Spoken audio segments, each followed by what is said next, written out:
Selamat pagi, puji Tuhan. Saudara-saudaraku yang baik, Tuhan menuntun kita memasuki hari demi hari dengan naungan kasih-Nya hingga hari ini.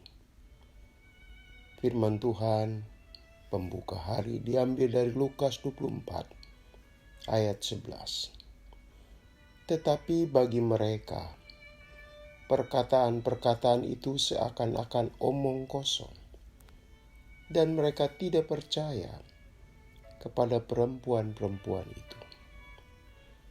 Saudaraku, apakah semua berita yang kita dengar lalu semuanya layak kita percayai?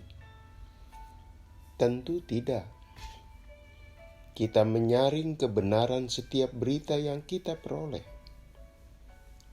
Kita menyaringnya salah satunya dengan menggunakan akal sehat. Betulkah berita itu menurut penalaran otak? Seperti sekarang ini, berseliweran berbagai informasi hoax lewat media sosial. Kita menggunakan akal sehat kita untuk menguji kebenarannya.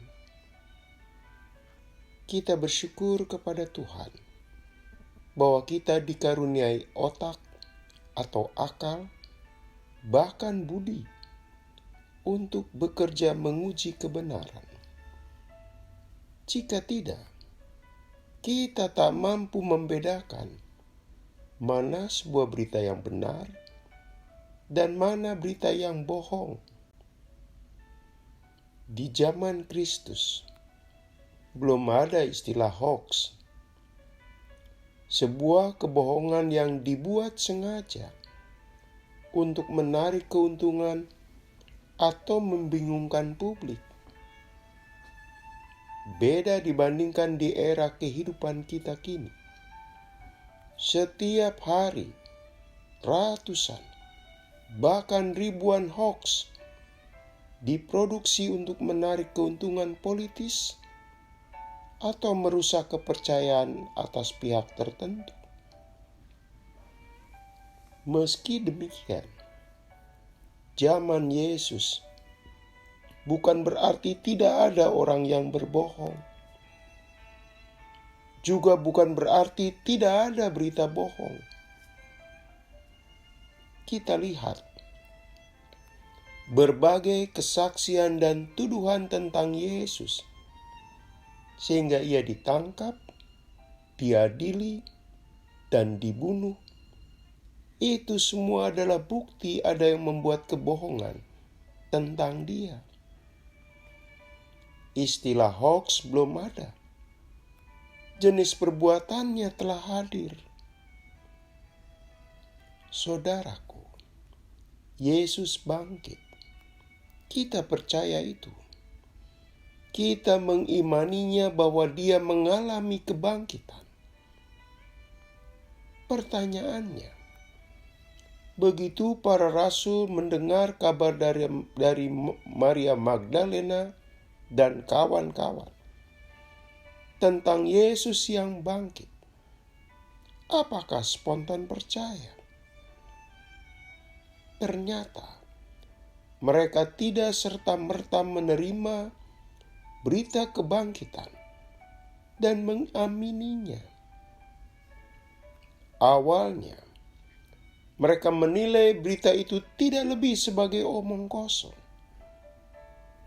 Artinya, berita bohong belaka. Berita yang tidak perlu digubris, apalagi dipercayai.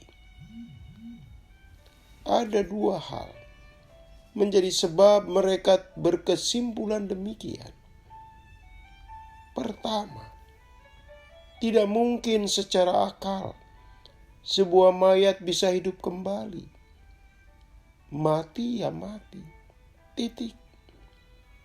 Tidak ada contoh dalam sejarah manusia di mana ada mayat bangun dan hidup kembali. Terlebih dalam kepercayaan yang ada pada waktu itu. Ada pihak yang tidak meyakini konsep kebangkitan. Kedua, berita itu bersumber dari perempuan. Ya, masyarakat waktu itu menganggap ucapan perempuan kurang bisa dipercayai. Secara budaya, cuma laki-laki yang punya berita yang dapat dipercayai. Tak heran, di dunia pengadilan waktu itu, perempuan tidak diperbolehkan memberi kesaksian.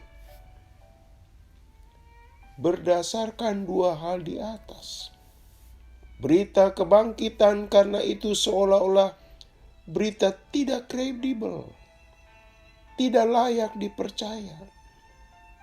Soalnya, itu tadi tidak masuk akal dan perempuan yang membawa beritanya. Saudaraku, kisah Injil selanjutnya kita tahu bahwa sikap para rasul keliru. Kebangkitan sungguh terjadi dan peristiwa itu nyata. Jelas, itu melampaui akal. Beriman memang harus memakai akal. Tetapi ada hal tertentu, keimanan kita terhadap Allah harus melampaui akal. Hal lain, perempuan di mata Tuhan bisa dipakai sebagai pembawa berita yang layak dipercayai. Berita kebangkitan yang disampaikan Maria Magdalena bukan isapan jempol belaka.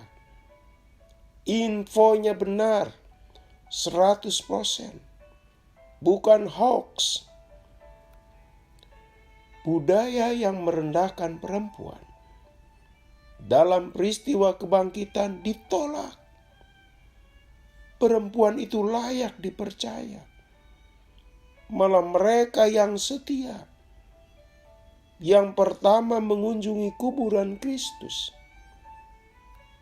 Tidak boleh perempuan disepelekan dan jangan dikecilkan. Jangan menghakimi suara perempuan sebagai omong kosong. Saudara, dalam peristiwa Paskah, kita diingatkan betapa penting posisi perempuan. Tuhan membuat perempuan pemberi kesaksian pertama tentang kebangkitan. Berkaca pada peristiwa kebangkitan dalam kehidupan ini, Tuhan memuliakan perempuan. Saudaraku, budaya suka merendahkan. Allah sendiri yang meninggikannya. Allah justru memakai perempuan untuk memberitakan kebenaran.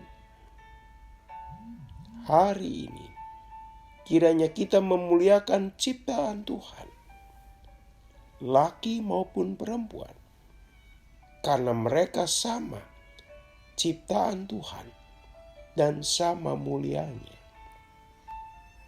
Mari kita berdoa. Tuhan, Engkau memberkati para perempuan sebagai pemberita pertama kebangkitan, dan mereka yang setia beriman kepadamu. Dalam nama Tuhan Yesus kami berdoa. Amin.